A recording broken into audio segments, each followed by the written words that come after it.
Bagikan dulu berarti ya. Nah, ya. Nah, ya. Assalamualaikum warahmatullahi wabarakatuh. Bismillahirrahmanirrahim.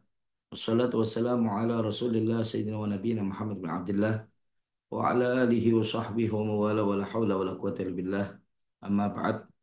Syukur alhamdulillah Allah Subhanahu wa taala masih memberikan kepada kita semuanya karunia sehat wal afiyah, taufik serta hidayah dan ma'unah hingga Allah mentakdir kita bisa bersua di malam hari ini dalam kajian Toharoh Madrasah Diniyah Rabithah Alawiyah Jawa Timur.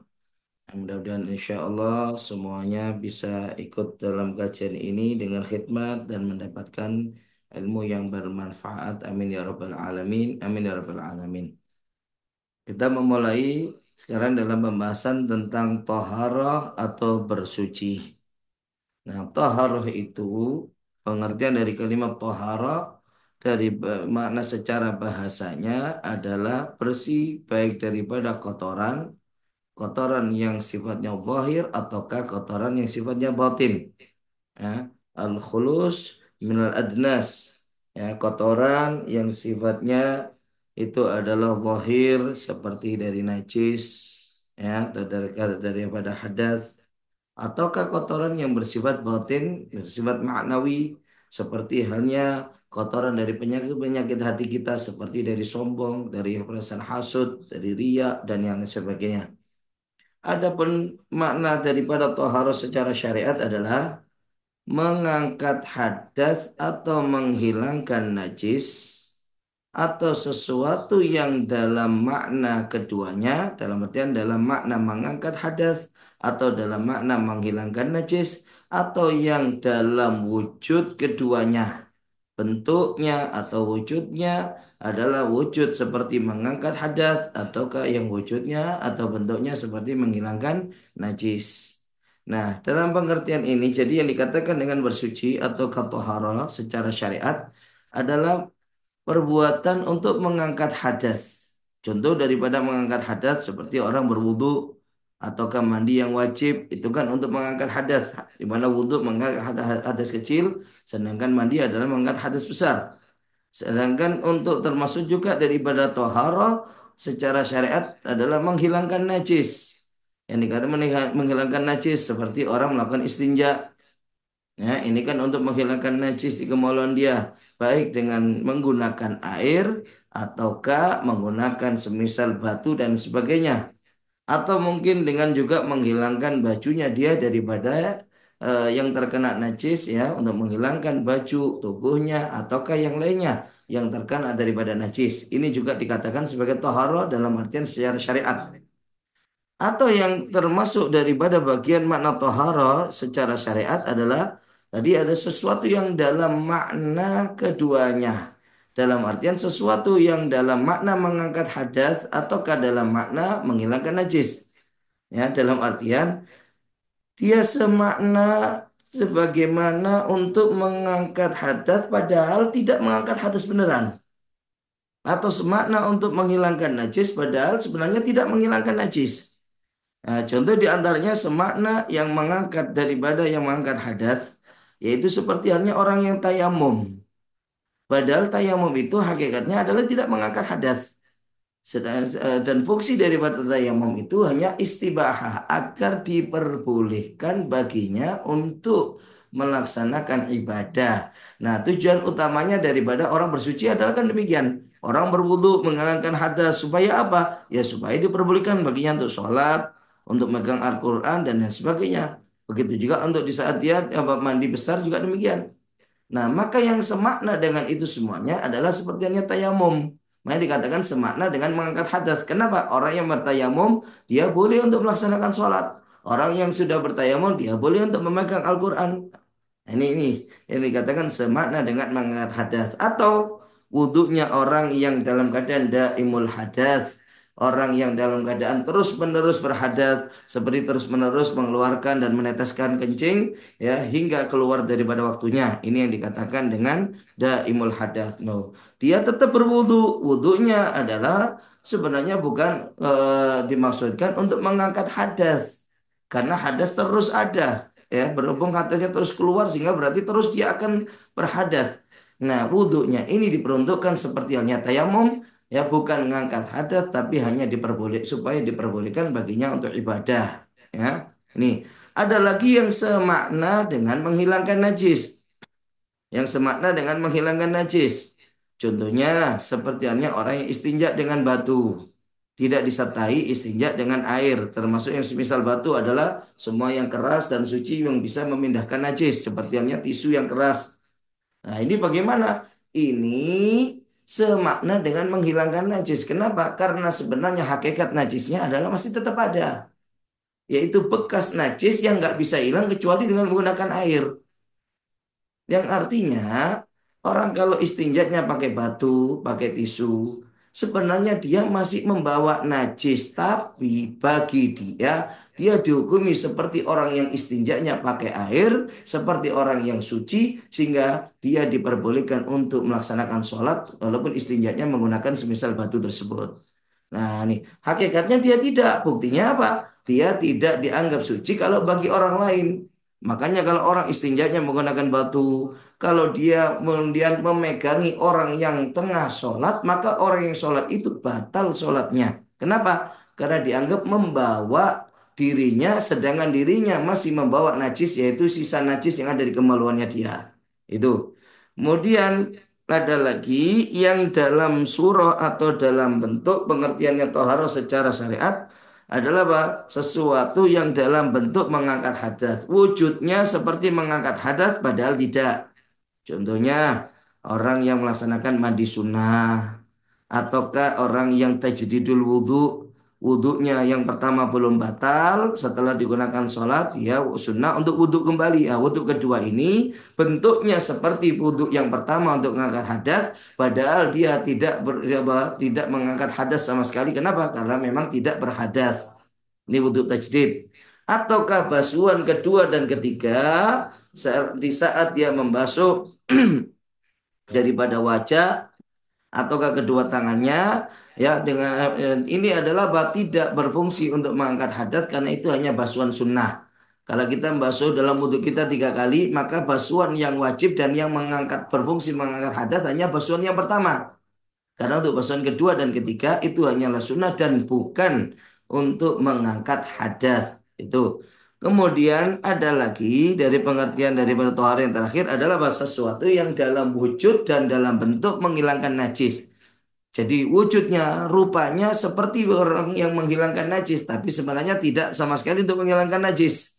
Contohnya, basuhan kedua atau ketiga dalam membasuh najis. Itu hukumnya sunnah. Yang wajib adalah yang pertama. Yang berfungsi menghilangkan najis adalah yang pertama.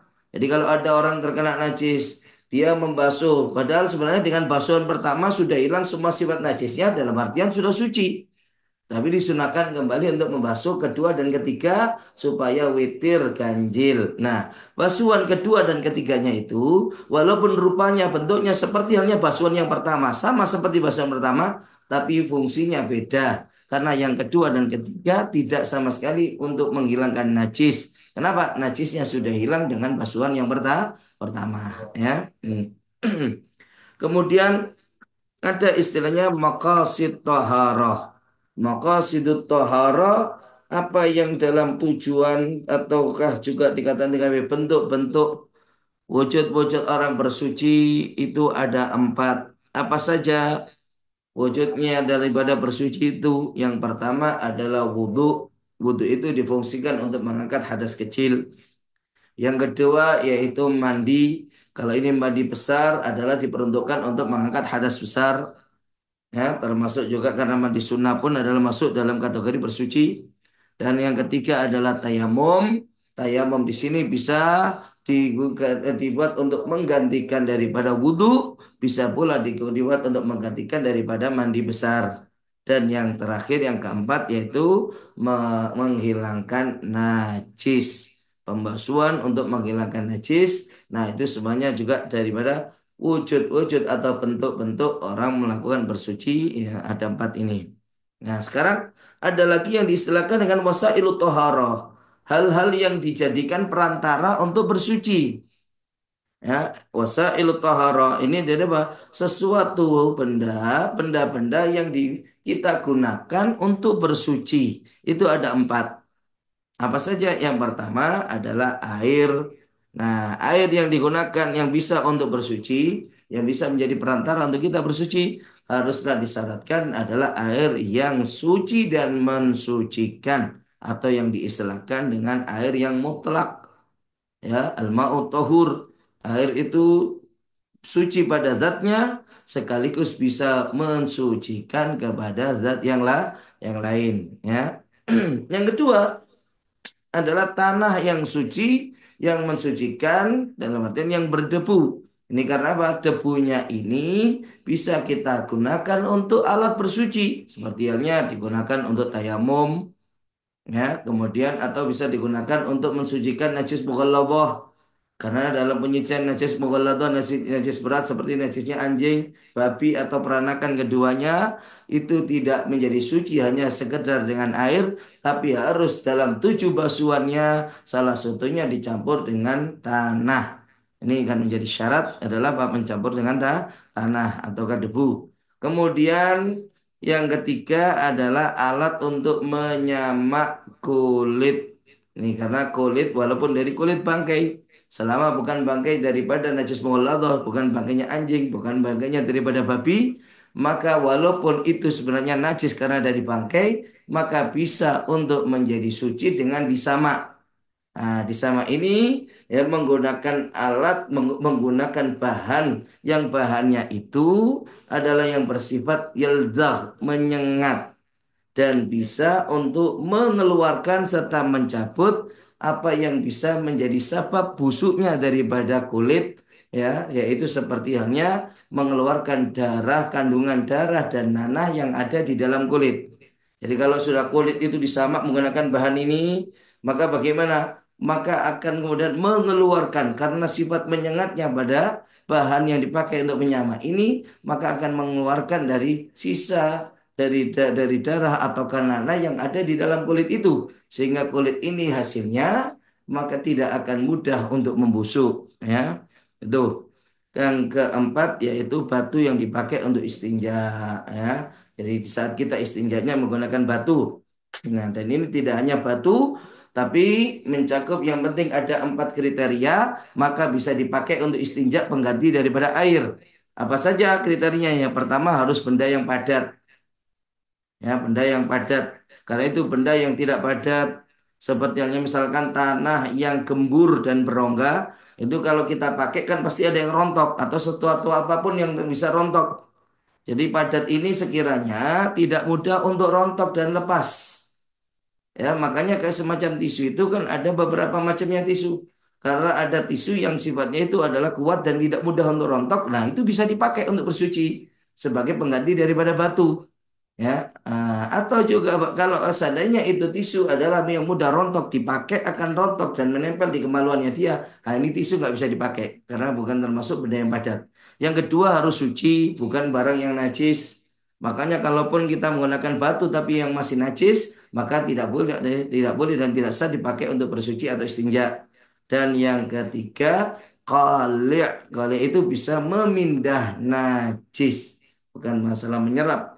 Jadi walaupun tidak menyerap, tidak harus dalam kaitan ini menyerap, tapi bisa memindahkan najis. Dalam artian najis itu akan bisa berpindah dari kemaluan kita menuju kepada batu atau alat yang kita pakai untuk bersuci tersebut. Ya termasuk daripada tisu, ya itu kan bisa untuk memindahkan dari benda najisnya yang ada di kemaluan kita. Ya, kemudian yang terakhir adalah bukan barang yang muhtaram alias dimuliakan secara syariat. Contohnya seperti kitab-kitab syariat, ya. Ini kitab-kitab syariat, kitab fikih kok dipakai istinja kertasnya. Ini nggak boleh, haram dan tidak sah. Begitu juga yang muhtaram yang lainnya secara syariat seperti apa? Makanan. Walaupun roti keras tidak mudah untuk rontok, katakanlah misalkan, maka bagaimana? Tetap tidak diperbolehkan untuk dimakan, apa untuk dipakai istinja. Karena itu adalah makanan, berarti barang yang dimuliakan secara syariat. Ya. Nah, daripada wasailut thaharah kan tadi perantara-perantara yang kita pakai untuk bersuci itu kan yang ada empat. Yang pertama adalah air, makanya kita sekarang masuk dalam pembahasan tentang air, ya. Masuk dalam pembahasan tentang airnya ini, cuman mungkin sebelum kita pembahasan untuk pindah bab di sini, kita bisa memberikan kesempatan sebenarnya untuk yang mungkin mau bertanya di sini bisa disampaikan dalam pertanyaannya lebih dahulu. Akan kita bahas, ya.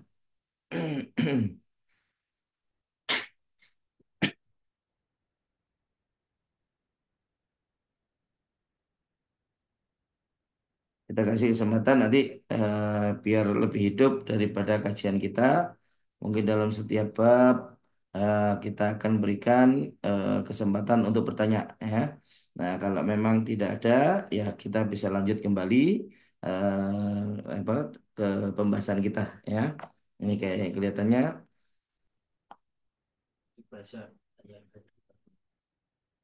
Hmm. Afan Ustaz, apakah tisu basah yang ada parfumnya bisa digunakan untuk bersuci? Nah, permasalahannya, syarat dalam penggunaan dengan batu ataukah yang lainnya itu tidak boleh kecampur dengan barang apapun. Makanya kalaupun dengan batu harus dalam kondisi batu itu adalah kering. Makanya di saat itu ada batu itu basah, berarti najisnya itu akan kecampur dengan air yang ada pada batu tersebut. Nah, yang demikian justru tidak diperbolehkan, harus kering. Ya, kalau seperti itu justru mewajibkan untuk menggunakan air.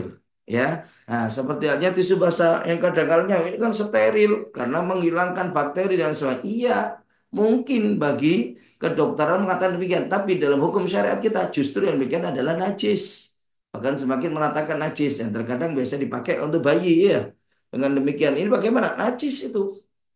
Justru najisnya sebenarnya semakin merata. Kalau seperti itu nggak bisa dipakai lagi dengan menggunakan apa batu atau tisu yang kering, sekalipun setelah sudah terkena dengan tisu basah itu tidak lagi bisa dipakai. Tapi harus tuntutannya hanya satu, yaitu penyuciannya dengan menggunakan air, ya. Nah, karena tidak bisa lagi untuk dia menggunakan apa batu kalau semacam itu, ya. Ini Dendra, ini pertanyaan yang satu ini, ya. Kita kembali lagi untuk ke pembahasan lagi, ya. Nah, sekarang pembahasan tentang air. Apa itu air? Yang dikatakan air adalah yaitu benda yang mengalir, yang bersifat jernih dalam artian transparan, lembut, ya, kemudian dia berwarna mengikuti warna daripada tempat, ya, talawan bilauni inaih. Itu karena transparannya maka air itu terlihat berwarna seperti yang mengikuti kepada warna wadahnya. Kalau wadahnya berwarna biru maka akan nampak air itu berwarna biru. Kalau wadahnya berwarna merah maka akan nampak air itu berwarna merah, padahal adalah jernih dan transparan itu, dan terasa segar di saat kita menyentuh dan meminumnya, ya. Ketika kita meminumnya maka akan terasa, kita rasakan kesegaran karena menghilangkan daripada dahaga. Itu ini semua adalah sifat-sifat dan kriteria daripada air. Nah, sekarang macam-macamnya air. Macamnya air itu bisa dilihat dari beberapa segi. Kalau dilihat dari sisi asal muasalnya itu air ada 7 macam. Ulama menyatakan ada 7 macam. 7 macam itu adalah apa? 3 berasal daripada langit, yang 4 berasal dari bumi. Apa yang 3 berasal dari langit? Yang pertama air hujan turun dari langit. Yang kedua air salju. Yang ketiga air embun. Ya, ini perbedaan kata ulama air salju dengan air embun itu. Jadi air salju itu turunnya awalnya dalam wujud berupa air yang kemudian mengalami pendinginan yang sangat sehingga berubah jadi es alias jadi salju. ya. Tapi kalau apa air embun malah sebaliknya. Subhanallah ulama kata apa? Dikatakan yang dikatakan air embun ini yang aslinya adalah berupa turunnya itu adalah dalam keadaan keras, butiran-butiran, kemudian mengalami pencairan saat turun ke bumi. Nah, sehingga akhirnya terbentuklah seperti halnya embun yang ada. Ya, ini yang dari langit ada tiga, yang empatnya daripada bumi. Apa itu? Air laut, ya, air sumur, masuk air sumber, ya, baik sumber yang keluar sendiri atau yang dibor dan sebagainya.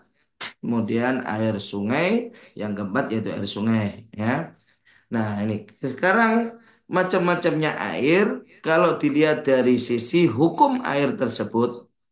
Nah, dari segi hukumnya itu air, maka air itu terbagi menjadi beberapa hal. Yang di sini terbagi menjadi hukumnya itu ada kalanya ada tiga. Ada dikatakan air yang suci dan mensucikan. Ya, jadi air yang suci mensucikan itu adalah maksudnya apa? Air itu zatnya suci. Dia juga bisa pengaruh kepada yang lainnya karena bisa mensucikan kepada benda yang lain. Dirinya suci, suci pada zatnya, dan mensucikan kepada zat yang lain. Ini yang dinamakan dengan mak tohur atau yang juga disilakan dengan air yang mutlak.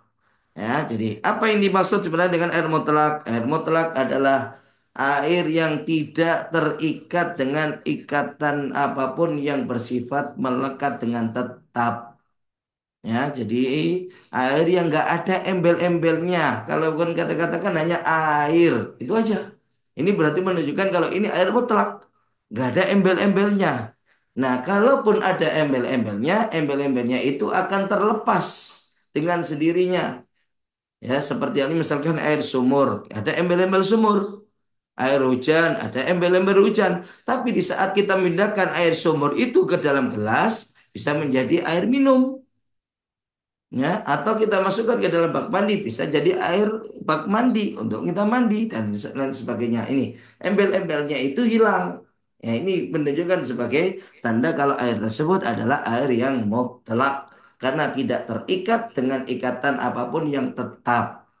Ya, beda dengan air yang terikat dengan ikatan yang tetap, maka tidak dinamakan dengan air mutlak. Contohnya air mawar, yaitu air perasan daripada bunga mawar. Itu bagaimana? Mau ditaruh di apapun, ditempatkan ada di gelas, tetap ini dikatakan air mawar. Mau kita masukkan botol, tetap ini air mawar dan sebagainya.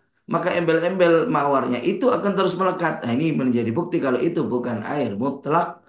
Ya, sehingga Pak air demikian tidak bisa dipakai untuk bersuci. Atau juga kopi, jus, ataukah air yang lainnya misalkan teh, mau dimasukkan apapun hilang sudah kemutlakan nama airnya. Kalaupun ada airnya kita katakan dengan embel-embel kopi walaupun dipindahkan ke gelas kopi, ke botol juga kopi, ditempati di plastik juga kopi. Loh kan itu, teh juga demikian. Makanya karena sudah ada embel-embel yang melekat terus, maka yang demikian jadi tanda kalau bukan air yang mutlak. Ya, nah termasuk dalam kategori air mutlak yang bisa dipakai untuk bersuci, yaitu air yang mana zala minas sama au naba'a minal ardi ala ayyi sifatin kanat min asilil khilqah.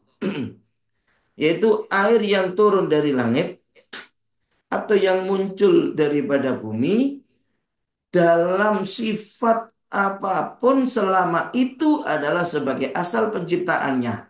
Memang secara asal penciptaannya bukan karena pengaruh atau tercampur dengan sesuatu yang lainnya, tidak. Secara asal penciptaannya demikian, maka demikian ini dikatakan dengan air mutlak yang bisa kita pakai untuk bersuci. Walaupun dalam wujud seperti tidak seperti wujud air biasanya. Contoh, kalau misalkan terjadi katakanlah hujan, hujannya hujan susu, maka susu walaupun dalam wujud putih seperti susu tetap bisa kita pakai bersuci. Kenapa? Karena dia turun dari langit ya dalam bentuk dan sifat apapun dan itu adalah aslul khilqah sudah dari penciptaan dari Allahnya memang seperti itu. Maka itu sudah jadi air yang suci dan mensucikan ya.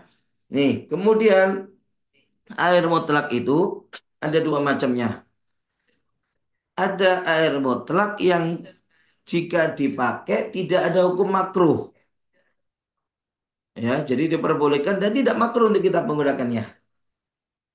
Ini air yang normal biasa. Ya, jadi airnya nggak terlalu panas dan tidak terlalu dingin serta bukan dikatakan air musyammas. Itu maka bagaimana air yang demikian air yang mutlak bisa kita pakai bersuci dan kita menggunakannya pun tidak dihukumi makruh. Ya, ini ada lagi air yang makruh di saat dipakai. Dia suci, dia mensucikan ke yang lainnya. Ya, karena dia adalah air mutlak. Cuma kalau kita pakai, hukum memakainya adalah makruh. Contohnya, yaitu seperti air musyammas. Apa itu air musyammas?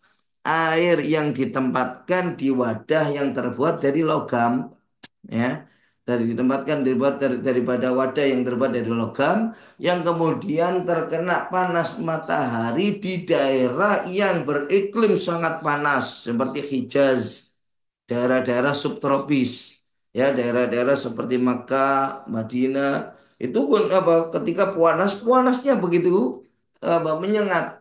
Nah, makanya kalau ada air yang diwadahi dengan wadah yang terbuat daripada logam, di mana logamnya itu bukan logam yang terbuat dari emas atau perak, maka ini yang dinamakan dengan air musyammas. Kita makruh untuk menggunakannya. Kenapa? Karena kata ulama dikatakan itu air mengkhawatirkan untuk bisa memunculkan penyakit kulit pada diri kita. Ya, itu ada mengatakan air musyammas itu kalau dipakai akan menyebabkan belang pada kulit kita. Ya, bisa menyebabkan belang pada kulit kita. Ini air musyammas. Nah, ini cuman kalau di daerah-daerah seperti daerah-daerah subtropis yang begitu panas. Kalau sudah panas, panasnya betul-betul. Nah, makanya kalau di daerah tropis seperti kita, Indonesia ini panasnya belum dikatakan panas yang ekstrim untuk membentuk air musyammas. Walaupun terasa panas, misalkan ya, dan itu adalah ditempatkan di bawah logam seperti tandon yang terbuat dari logam, maka bagaimana? Karena belum begitu panas yang betul seperti halnya panas yang ada di daerah Hijaz, maka apa tidak membentuk air itu menjadi air musyammas. Ya, sehingga apa? Belum menjadikan air yang makruh untuk kita pakai. Ya, ini kalau wadahnya terbuat daripada logam, karena itu logam yang bukan emas dan perak. Kalau itu ditempatkan di wadah tandon misalkan yang bukan terbuat daripada logam, walaupun di daerah Hijaz yang begitu panas tetap tidak ada hukum makruh. Ya, ini karena ada kekhawatiran memunculkan di mana apa yang membahayakan kata ulama itu di saat air ditempatkan pada logam yang terbuat dari bukan emas dan perak, maka kalau terkena panas yang begitu menyengat seperti ini, akan memunculkan yang namanya zuhumah. Zuhumah itu zat karat. Zat karat pada logam itu akan keluar pada air. Nah, zat karat inilah yang membahayakan. Makanya beda dengan kalau terbuat dari emas dan perak. Karena murninya daripada logam emas dan perak. Sehingga tidak akan menjadikan itu apa berkarat. Kita tahu kan lihat kalau emas murni, perak yang murni tidak akan berkarat. Tidak memunculkan suhu maka kadar karatnya apa berkaratnya itu tidak muncul. Karena itu walaupun dipanasi dengan panas yang begitu menyengat maka tidak menjadikan air itu sebagai air musyammas ya. Ini sehingga nggak ada hukum makruh untuk kita pakai. Nah, selain air musyammas, ada lagi air itu yang makruh untuk kita pakai apa? Yang terasa terlalu panas atau yang terlalu dingin. Ya ini bisa jadi kalau seandainya apa termasuk di tandon yang ada di kita misalkan tandon yang logam tapi masih Indonesia. Sebenarnya kan belum menjadikan air musyammas. Tapi kalau itu terasa dianggap bagi kita terlalu panas, ya atau di saat musim dingin yang tanpa menggunakan pemanas air sehingga air itu terasa begitu sangat dingin maka menggunakan air demikian itu adalah makruh. Jadi kalau mau tidak makruh bagaimana? Ya dibiarkan dulu air panas itu supaya sedikit mendingin atau air dingin itu bisa dicampurkan dengan air panas supaya tidak terlalu dingin ya. Ini makruh. Kenapa demikian? Kalau dikatakan makruh karena kalau sudah menggunakan air yang model demikian ini akan menjadi penghalang bagi dia untuk menyempurnakan daripada wudhunya. Akan banyak kehilangan sunnah-sunnah. Sunnah 3 kali bisa jadi nggak kuat. Kenapa? Terlalu panas airnya sehingga cepet-cepetan daripada dia berwudhunya. Atau kalau perlu bahkan tidak lagi basuh sampai 3 kali. Kenapa? Terlalu panas atau terlalu dingin. Nah inilah. sehingga banyak kehilangan fadilah-fadilah ya, makanya termasuk hukumnya makruh. Atau juga air yang berasal dari tempat-tempat yang dimurkai oleh Allah Subhanahu wa taala ya. Ini berarti hanya air yang dari sumur ya, sumur yang dimurkai oleh Allah Subhanahu wa taala ya. Nah, ini demikian ini ya, hukumnya pun bagi kita adalah makruh untuk kita gunakan ya. Ini makruh untuk kita gunakan. Itu. Kemudian dari makna pembagian air yang kedua, lihat dari sisi hukumnya itu air. Air yang kedua ini adalah air yang suci pada zatnya, tapi tidak mensucikan kepada zat yang lain. Jadi cuma dirinya saja suci, zatnya itu suci, tapi air ini tidak bisa untuk mensucikan kepada yang lain, sehingga tidak bisa dipakai untuk bersuci. Ya, tidak bisa dipakai untuk bersuci. Apa saja macam air yang kedua ini, dia suci tapi tidak bisa mensucikan, alias tidak bisa dipakai untuk bersuci. Yang pertama adalah air mustakmal. Ya, air mustakmal ini adalah air yang kurang daripada 2 gula ya, dan sudah dipakai untuk pembasuhan yang wajib ya, yang sudah dipakai untuk pembasuhan atau bersuci yang wajib. Baik bersuci yang wajib itu karena sudah dipakai untuk menghilangkan hadas ataukah yang sudah dipakai untuk menghilangkan najis. Ya, baik yang sudah dipakai untuk menghilangkan hadas. Makanya kayak seperti air bekas daripada wudhu dan kurang dari 2 gula, maka air itu adalah mustakmal. Tapi yang dikatakan mustakmal di sini yang nggak bisa dipakai bersuci adalah apa? Air dari basuhan pertamanya pada setiap anggota wudhu. Ya, karena basuhan yang kedua dan ketiga setelah sempurnanya basuhan yang pertama itu adalah hukumnya sunnah dan itu tidak menjadi air yang mustakmal, air yang daripada hukum yang sunnah tersebut masih dihukumi air mutlak sehingga bisa dipakai untuk bersuci begitu. Tapi yang dimaksudkan air mustakmal ini kalau dipakai daripada air tersebut dipakai sudah dipakai untuk hal yang wajib ya, yaitu di basuhan yang pertama ya. Jadi wudhu basuhan pertamanya wajah, maka yang jatuh itu adalah air mustakmal. Basuhan pertama pada tangan, maka yang terjatuh dan terlepas daripada itu tangan itu adalah air mustakmal dan sebagainya. Ya. Nah, kemudian syarat-syarat sebuah air itu menjadi air mustakmal ini tadi sudah kita sebut salah satunya pertama harus airnya itu adalah sedikit di bawah daripada 2 gula. Ya, atau yang kita katakan 2 gula ini adalah yang mencapai 217 liter. Kalau dalam kitab Takratus Sadida, ya, Habib Zain bin Ibrahim bin Smith menjelaskan itu adalah 217 liter. Tapi ini sudah ada ihtiyat hati-hati ditambahkan 1 liter yang hasilnya 216. Ya, kalau dalam bidang kubus itu air yang mencapai daripada bidang itu dengan setiap sisinya yang lebar 60 cm, panjang lebar kedalaman air 60 cm, maka air itu adalah air yang mencapai 2 gula atau 216 liter itu. Kemudian air 2 gula itu syaratnya yang kedua adalah telah dipakai dalam bersuci yang wajib, yaitu basuhan pertama dalam mengangkat hadas baik dalam wudhu atau mandi besar ataukah untuk membasuh najis, dalam artian basuhan pertama yang digunakan untuk membasuh dan menghilangkan najis. Adapun kalau untuk basuhan kedua dan ketiga setelah sempurnanya basuhan yang pertama, maka itu hanya sunnah karena bukan basuhan yang wajib, maka airnya pun tidak dihukumi sebagai air mustakmal. Sehingga air bekasnya pun tetap dikatakan air yang mutlak alias suci dan juga mensucikan. Ya, bisa dipakai untuk bersuci. Kemudian yang ketiga dari syarat air mustakmal itu harus sudah terpisah dari anggota badan. Ya, sudah terpisah daripada anggota badan. Nah, karena itu ketika air itu masih mengalir di anggota badan kita, maka bagi badan itu, bagi anggota itu, air tersebut masih berlaku hukum air mutlak. Beda dengan anggota kalau dinisbahkan ke anggota yang lainnya. Contoh, air yang kita pakai untuk basuh wajah. Maka selama air itu berada di wajah kita, kita putar lagi dari bawah ke atas, misalkan dari ini, air itu berlaku air mutlak. yang suci dan mensucikan, tapi hanya untuk anggota itu saja, anggota wajah, tidak berlaku untuk anggota yang lainnya, begitu. Nah, bedaannya yang sudah netes dari wajah. Nah, yang sudah terpisah saat tangan kita angkat, di tangan kita ada bekas air basuhan wajah kita. Maka inilah air yang dinamakan dengan air mustakmal karena sudah dipakai atau bekas daripada pembasuhan yang bersifat wajib, ya. Oke. Kemudian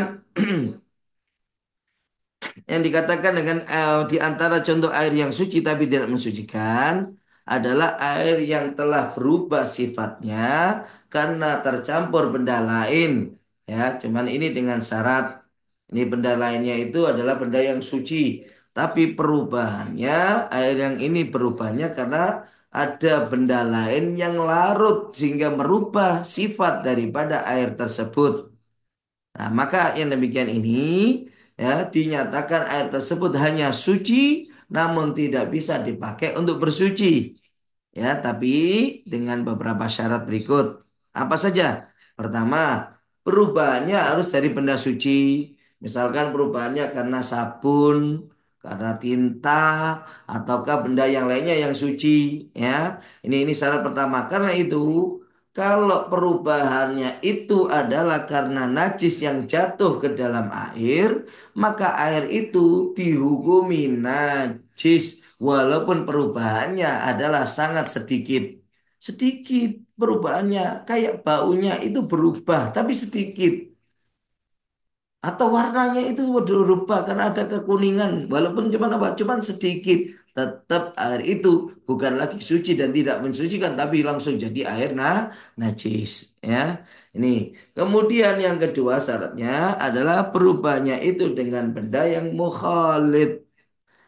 Karena benda yang tercampur itu ada yang istilahnya mukhalid, ada istilahnya mujawir. Apa itu mukhalid? Benda yang tidak karena bercampur dan larut ke dalam air. Jadi benda itu bercampur ke dalam air dan larut di dalam air. Nah, yang kemudian dari benda itu merubah sifat-sifatnya daripada itu air. Ya, sehingga karena ini larut dan menyatu dengan air, sehingga apa? Tidak lagi bisa dipisahkan antara air dengan benda tersebut. Ya, tidak lagi bisa dipisahkan atau juga tidak bisa dibedakan, yang tidak bisa dibedakan dengan pandangan mata. Mana air, mana bendanya. Contoh, misalnya adalah apa? Minuman kopi, minuman teh. Kan itu kan dari aslinya daripada air mutlak yang kemudian dicampur dengan bubuk apa kopi.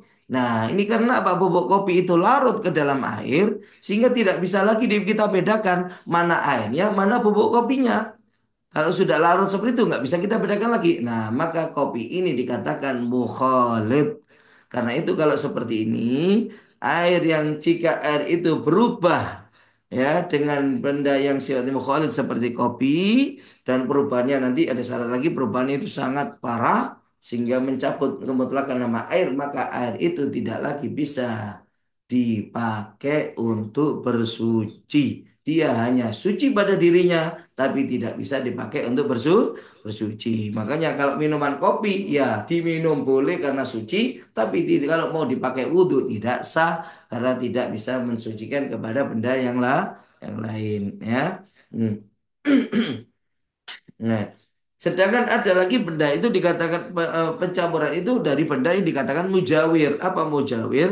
Yaitu benda yang tercampur ke dalam air, namun yang sekiranya masih bisa dibedakan mana bendanya, mana airnya, bisa dipisahkan. Atau yang bisa untuk kita bedakan dengan pandangan mata kita. Contoh misalkan air dengan minyak. Ini kan bakal akan tidak akan menyatu dan larut ke air, minyak itu ke dalam air bakal akan terpisah mana air, mana minyaknya. Ya, akan terpisah kan seperti halnya kayu misalkan akan terpisah kan kita bisa tahu mana kayu, mana minyaknya. Maka yang demikian ini namanya mujawir. Nah, untuk secara hukumnya kalau air itu berubah dengan mukhalid ini yang jadi syarat seperti kopi baru air itu tidak bisa kita pakai. Namun jika perubahannya itu dengan benda yang bersifat mujawir kayak tadi, yang masih bisa kita bedakan dengan pandangan mata atau bisa kita pisahkan, Ya, maka bagaimana seperti halnya kayu yang harum ataukah dengan minyak kecampur dengan minyak airnya dan minyaknya tadi kan syaratnya harus suci kan itu ya. Maka karena masih bisa dipisahkan mana air mana minyak, maka yang demikian tidaklah merubah air itu menjadi air yang hanya suci dan tidak bisa dipakai bersuci. Tapi apa? Kalau seperubahannya karena mucair, maka air itu masih dikatakan air mutlak, air yang suci dan bisa dipakai untuk bersuci. Ya, ini. Kemudian di antara syaratnya lagi adalah apa? Air itu berubah dengan perubahan yang sangat parah. Apa yang dikatakan perubahan yang sangat parah? Yaitu perubahan yang bisa mencabut kemutlakan nama air. Sehingga orang tidak akan mengatakan dan menyebut dengan air lagi.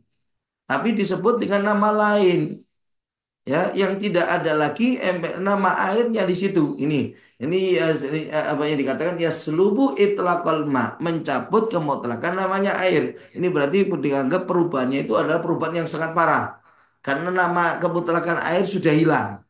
Contoh ketika air ya karena dicampur dengan bahan yang lainnya ya sampai akhirnya menjadi kuah, jadi rawon, jadi gulai. Nah, orang nggak akan mengatakan ini air, bukan. Tapi apa? Ini kuah rawon, ini kuah gulai. Tidak lagi dinamakan dengan air, walaupun aslinya adalah dari air.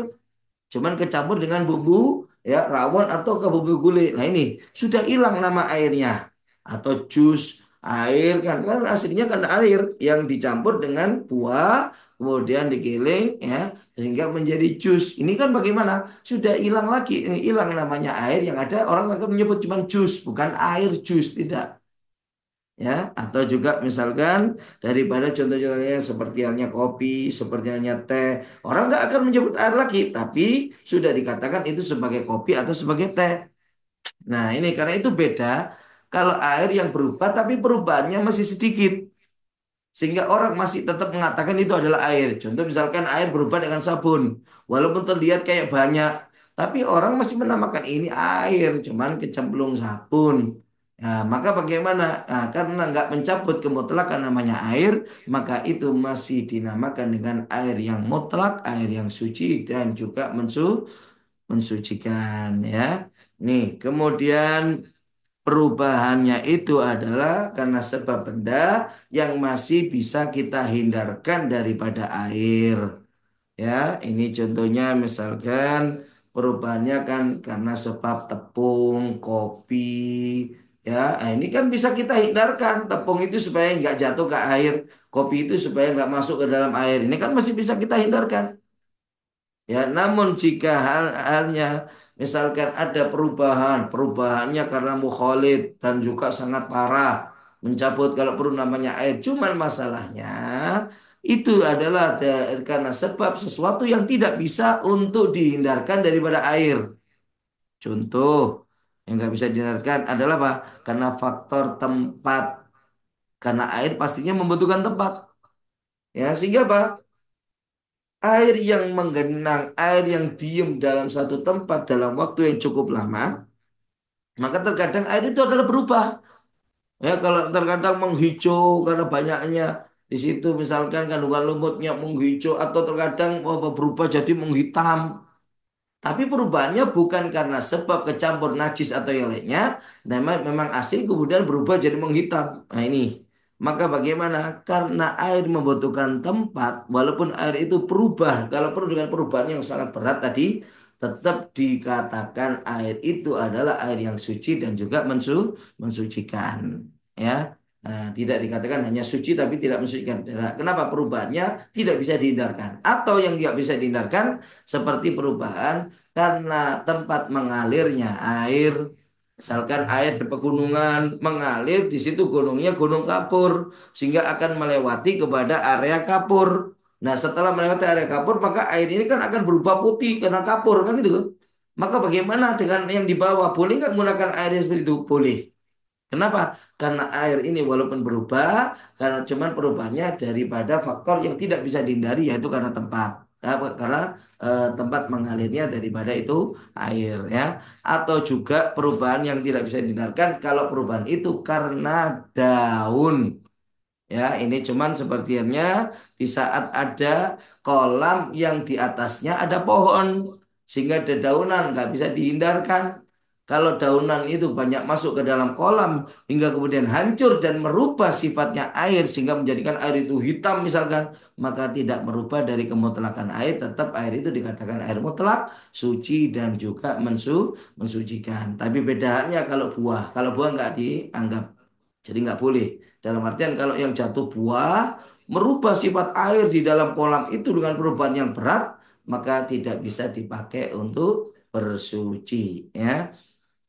Kemudian yang ketiga adalah karena pembagian air itu secara hukumnya adalah air yang terkena najis. Jadi ada air, namun kemudian air tersebut kejatuhan najis. Nah, air ini,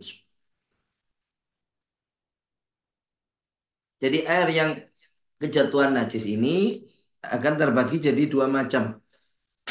Ada air yang kejatuhan najis, tapi airnya itu adalah air yang sedikit alias kurang daripada dua kula. Ya, maka bagaimana dengan air yang sedikit dan kejatuhan najis? Maka air itu selama najis yang jatuh adalah bukan najis yang dimaafkan di dalam air, ya, maka air itu pun langsung dihukumi najis walaupun tidak ada perubahan pada sifatnya sama sekali. Misalkan air satu timba, kejatuhan darah, ketetesan darah, walaupun cuma satu tetes dan tidak berubah sama sekali sifatnya air, atau kecipratan kencing sedikit, walaupun karena terlalu sedikitnya kencingnya dan airnya pun satu timba itu yang kurang dari dua kula ini tidak berubah sama sekali, maka air itu tetap dihukumi najis walaupun tidak berubah. Ya, cuman itu untuk najis yang tidak dimaafkan. Nah, bedanya kalau yang masuk adalah najis yang dimaafkan, ini maafu. Ya, maka bagaimana? Walaupun airnya sedikit tetap boleh. Misal air minum kita yang cuma satu gelas, kemasukan daripada binatang bangkainya binatang-binatang yang kecil. Yang seandainya kalau kita belah tubuhnya tidak mengalir darah, ya seperti halnya kecoa dan atau yang lebih kecil daripada kecoa. Misalnya makanya kayak seperti ada lalat masuk ke dalam air minum kita, walaupun air itu sedikit, maka bagaimana? Air ini tetap suci dan tidak berubah daripada suci mensucikan, tetap menjadi air yang suci dan juga mensucikan. Ya, walaupun kejatuhan bangkai dan bangkai itu kan hukumnya najis, tapi karena hukum bangkai daripada binatang yang tidak mengalir darahnya di dalamnya, maka dimaafkan jika jatuh di dalam air, maka dimaafkan. Ya, itu. Kemudian airnya tadi syaratnya harus air yang sedikit ya. Ini pembagian yang pertama ketika air itu sedikit maka apa? Walaupun tidak berubah sama sekali selama air yang apa, najis yang jatuh itu adalah najis yang tidak dimaafkan maka air itu pun dihukumi najis ya. Nah, yang kedua air yang kejatuhan najis tapi air itu air yang banyak. Apa air banyak? Tadi katakan yaitu mencapai dua kula atau bahkan lebih. Ya, air ini jika kejatuhan najis, maka dilihat selama nggak ada perubahan, maka tetap hukumnya suci dan mensucikan. Ya, tetap hukumnya suci dan juga mensucikan. Kalau nggak ada perubahan sifat apapun, baik dari sisi warna, bau dan rasanya itu air nggak ada perubahan sama sekali, maka air itu tetap dikatakan suci dan mensucikan. Seperti misalkan ada di kolam, ada orang kencing, walaupun mungkin awal nampak kuning di situ, maka yang kuning itu jelas najis. Tapi di saat air kolam itu digerakkan, maka akhirnya kencingnya itu kecampur dengan air satu kolam dan tidak ada perubahan sifat apapun pada kolam. Pada air yang di kolam itu baik warnanya tidak ada lagi, tetap warnanya jernih atau kemudian baunya juga tidak ada bau kencing sama sekali atau secara rasa juga demikian, tetap dalam rasa air yang segar, maka hukum air itu yang di kolam walaupun sudah dikencingi dinyatakan suci dan bisa dipakai bersuci ya. Itu karena airnya banyak. Namun kalau air walaupun banyak tapi di saat kejatuhan najis berubah sifatnya, maka walaupun perubahan sifatnya adalah sangat kecil, sangat sedikit, ya, maka air tersebut tetap dihukumi najis sehingga nggak bisa sama sekali dipakai untuk bersuci ya. Nih sekarang air 2 kula itu berapa? Air 2 kula adalah air yang ukurannya adalah kurang lebih 217 liter ya, 217 liter. Ya, ini. Nah, sebenarnya kalau dalam ukuran kayak seperti yang saya jelaskan, kalau dalam bentuk kubus, panjang 60 cm, lebar 60 cm, kedalaman air yang diisi itu setinggi 60 cm. Ya, kan ini kalau dicari volumenya panjang kali lebar kali tinggi, maka 60 kali 60 kali 60 akan didapatkan 216 liter. Nah, ini di sini 217 Habib Zain ini menambahkan sebagai bentuk kehati-hatian. Ya, khawatir nanti kecebuk kurang akhirnya. Nah, kalau kurang dari 216 bukan lagi 2 kula bisa berimbas kalau kejatuhan najis walaupun tidak berubah maka dihukumi najis. Ya. Nah, sekarang cara mensucikan air yang sudah terkena najis. Maka bagaimana? Jadi air yang sudah terkena najis kalau perlu sudah dihukumi najis. Nah, air yang terkena najis walaupun dihukumi najis, maka itu sebenarnya ada dua hal. Pertama, jika air yang terkena najis itu mencapai 2 kula, walaupun berubah dan dihukumi najis karena ada perubahan, ya, maka dihukumi najis. Maka dilihat, ya, cara penyuciannya adalah dengan dengan dibiarkan jadi air suatu bak mandi lebih dari 216 liter. Kemudian kejatuhan najis, kena kencing sama anaknya dia misalkan akhirnya berubah sifatnya. Maka ini najis. Nah, untuk bisa berubah jadi suci bagaimana? Kita biarkan kalau seandainya dengan biarkan sehari atau 2 hari tetap dalam keadaan 2 kula atau lebih tadi. Kok kemudian semua sifat najisnya hilang, nggak ada lagi baik sisi warna, bau atau rasanya, maka air itu dinyatakan kembali suci dan mensucikan. Atau bisa jadi dengan ditambahkan air. Satu bak air yang sudah lebih dari 217 liter kejatuhan kencing. Kan ini kemudian berubah karena berubah kan dihukumi najis. Nah, cuma kemudian setelahnya ditambahkan lagi air ke dalam bak mandi tadi. Ya diisi lagi sampai akhirnya penuh. Nah, setelah ditambahkan air tidak ada perubahan sama sekali. Maka air itu dinyatakan kembali suci dan juga mensucikan. Ya. Nah, namun jika air itu adalah sedikit dan kejatuhan najis, kan kita tahu air yang sedikit dan kejatuhan najis berubah atau tidak berubah sifatnya tetap dihukumi najis, kan itu ya. Nah, maka bagaimana kalau kita kepingin air itu kembali jadi suci, maka dengan cara ditambahi air ke dalamnya. Ini kalau wadahnya kecil, ya harus ditindak ke wadah yang besar yang bisa menampung menjadi 2 kula 216 atau bahkan lebih. Nah, untuk kemudian kita tambahkan air ke dalamnya. Kita tambahkan air ke dalamnya hingga mencapai 2 kula. Nah, kalau setelah mencapai 2 kula tidak ada perubahan sama sekali pada air tersebut, maka air itu sekarang berubah jadi suci dan mensucikan. Ya, nah beda dengan wadai dengan wadah yang kurang dari 2 kula. Kadang dalam timba, ini air najis jelas ditaruh timba, kemudian dikeluarkan air dari keran hingga tumpah-tumpah. Maka bagaimana? Tetap air itu dihukumi najis.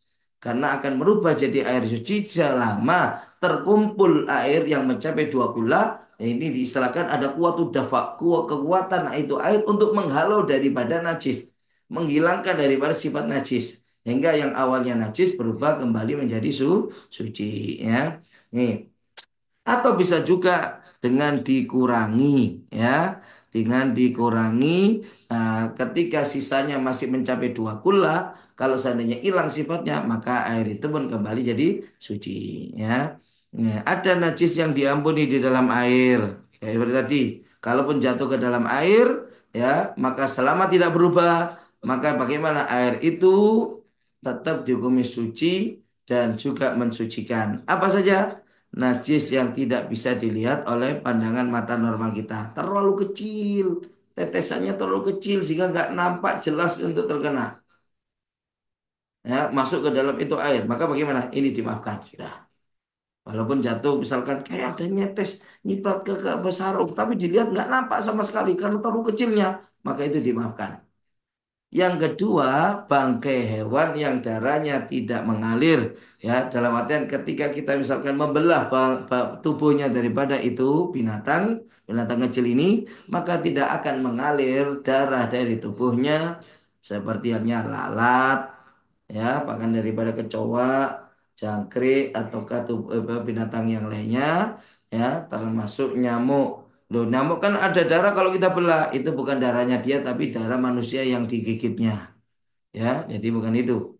Kemudian cuman bangkai ini bisa dimaafkan, diampuni sehingga airnya yang kejatuhan bangkai ini tetap dihukumi suci dan mensucikan dengan ada syarat pertama tidak ada kesengajaan dalam memasukkan. Nah, kalau kita tahu ya ada air minum kita misalkan kita maunya bangkai lalat kok sengaja kita masukkan bangkai lalat ke dalam air kita yang kurang dari dua kula yang cuma satu gelas, maka air ini najis tidak lagi dimaafkan sehingga tidak bisa dipakai untuk bersuci. Atau juga walaupun tidak ada kesengajaan memasukkannya, tapi karena terlalu banyak bangkainya sehingga sifat air pun berubah. Air satu timba bangkai lalat satu truk misalkan.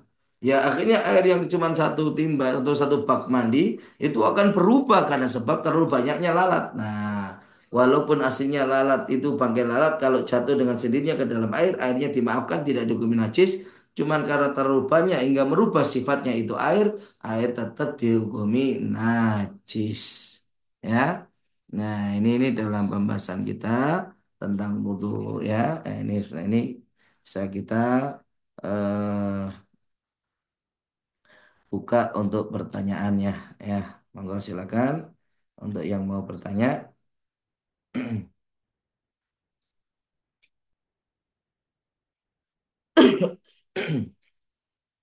Nah, ini ada pertanyaan. Nah, Afan Ustadz ini dari Samsul Anwar ya. Afan Ustadz, apakah diperbolehkan pakai daun atau kertas? Nah, ini makanya tadi itu ada syaratnya harus pertama adalah benda yang padat, tidak mudah untuk robek atau rontok. Ya, makanya kan dilihat juga daripada daun misalkan kalau itu adalah daun yang bersifat padat, tidak ada rontok ya dan itu adalah juga daripada barang yang suci ya, maka bisa dipakai untuk pengganti daripada batu tadi untuk bersuci. Ya, termasuk misalkan kertas. Tapi kalau kertasnya terlalu halus, maka dianggap tidak bisa memindahkan najis. Ya, makanya kayak seperti daun kalau terlalu halus itu nggak bisa memindahkan najis. Seperti halnya halus seperti kaca. Kaca nggak bisa dipakai untuk mengangkat dan dipakai untuk istinja itu. Ya, kenapa? Karena terlalu halus sehingga kalau kita usapkan di kemaluan kita yang ada kencingnya, yang ada kencing itu akan semakin melebar, bukan keangkat tapi semakin lebar. Nah, itu makanya nggak boleh. Ya, kalau itu makanya tidak diperbolehkan. Itu. Kemudian yang kedua dari Wahyu Nugroho, Ustadz apakah air limbah atau air kotor yang telah diolah sampai bersih dengan kemajuan teknologi yang ada bisa digunakan untuk bersuci? Nah, ini sebenarnya kalau air itu kita pastikan aslinya najis, yang kemudian kita olah, maka bagaimana? Nah, kita lihat. Kalau sifat pengolahannya itu adalah bentuk pemurnian air.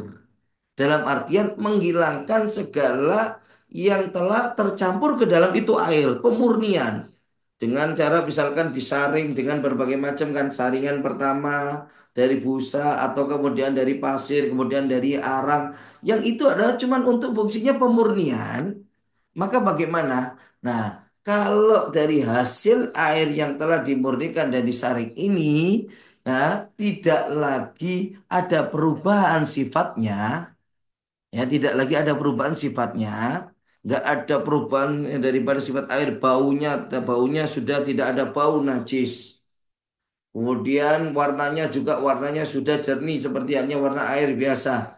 Rasanya pun juga segar seperti halnya air biasa. Nah, kemudian dari mesin untuk pemurniannya ini ditampungkan di wadah yang mencapai 2 kula atau bahkan lebih. Saat ditampung itu nggak ada perubahan. Maka bagaimana? Air itu suci dan mensucikan. Ya, air itu suci dan mensucikan. Namun untuk air walaupun seperti ini prosesnya, tapi kalau tanpa ditampung, misalkan dari mesin seperti ini kemudian langsung alirkan ke keran atau ke tempat yang lainnya, sehingga tidak ada penampungan yang mencapai 2 gula atau lebih, maka air itu tetap dihukumi najis, walaupun sudah bersih. Kenapa? Karena asalnya dari air yang najis.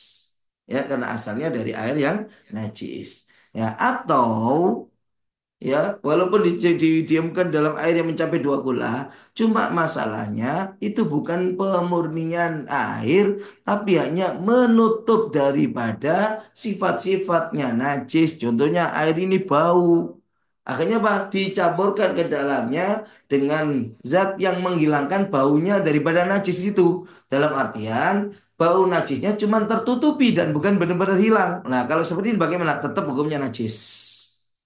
Ya, makanya dilihat prosesnya, ya, dilihat prosesnya daripada proses pemurniannya itu air. Kalau proses hanya benar-benar untuk pemurnian daripada air, maka seperti tadi syaratnya dari mesin untuk penyaringan ini ditampung dulu sehingga dalam wadah yang besar sekiranya mencapai 2 gula. Nah, setelah itu baru mau dialirkan lagi ke rumah-rumah misalkan, nggak ada masalah. Air itu sudah suci dan mensucikan.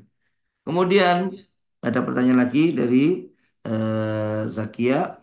Ustadz, bagaimana air yang di dalam bak mandi lebih dari 2 gula, tapi di dalamnya ada dipelihara ikan, meskipun cuma satu atau tidak banyak, apakah tidak apa-apa dipakai bersuci? Nah, kalau ada ikan, ini bagaimana?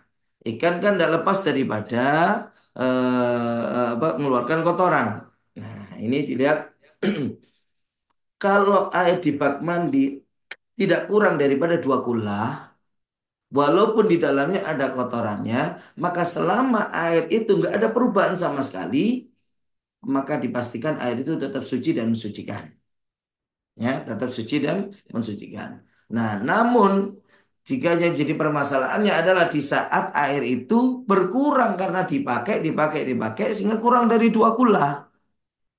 Ya ini karena bak mandinya nggak terlalu besar juga, karena dimasuki ikan sehingga ada kotorannya daripada ikan. Nah, air itu pun dipakai kita mandi misalkan sehingga menjadi kurang daripada 2 gula, maka dilihat, ya, kalau tidak ada perubahan pada sifatnya air, maka air itu tetap dihukumi suci dan mensucikan. Dalam artian tetap bisa dipakai untuk bersuci. Kenapa? Ini karena ikan jika ditaruh di dalam bak mandi masih dianggap memberikan faedah dan manfaat. Masih dianggap ada hajat. Apa di antara hajatnya? Pembersihan daripada jentik-jentik nyamuk, misalkan. Loh, itu kan hajat. Sehingga karena naruhnya ada hajat, maka diperbolehkan. Sehingga kalaupun ada kotoran dan air pun kalau perlu kurang dari 2 gula, selama nggak berubah ya, maka air itu dimaafkan. Tetap bisa kita pakai untuk bersuci. Itu. Namun kalau yang nggak ada hajat dan ulama di situ mengatakan di kitab itu di antara yang tidak dianggap hajat adalah apa? Untuk tujuan sekedar senang melihat. Makanya contoh yang apa? Di dalam akuarium. Maka kan di akuarium, kalau akuariumnya tidak mencapai 2 gula airnya, sehingga di situ jelas ada kotorannya ikan di dalamnya, air yang di dalam akuarium najis, ya, sehingga kotoran ikan itu tidak dimaafkan, itu. Ya. Kemudian hmm,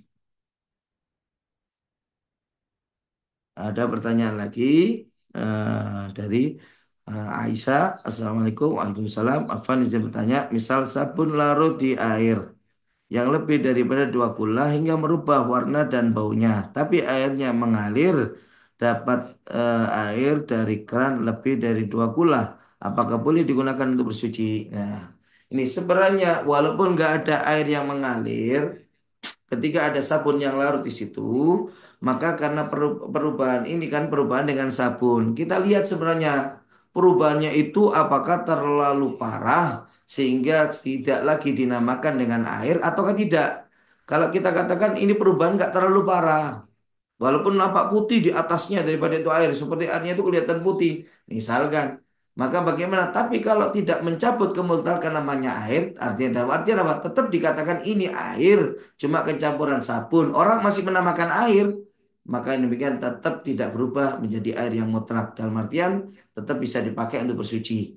Namun kalau seandainya itu adalah perubahannya terlalu parah sampai dikatakan ini sabun atau air sabun, berarti hilang kemutlakannya air, maka hukumnya pun adalah air yang hanya suci tapi tidak bisa dipakai untuk bersuci. Nah, nantinya Pak, bagaimana? Kalau dialirkan air dari keran, ya kalau seandainya kemudian merubah, mengikis daripada sabun yang ada, sehingga akhirnya air pun tidak terlalu parah perubahannya, walaupun aslinya parah sehingga tidak parah. Nah, sekarang air ini kembali menjadi air yang suci dan juga mensucikan. Itu ya, sehingga bisa kembali dipakai untuk bersuci ya. Kemudian ada pertanyaan lagi.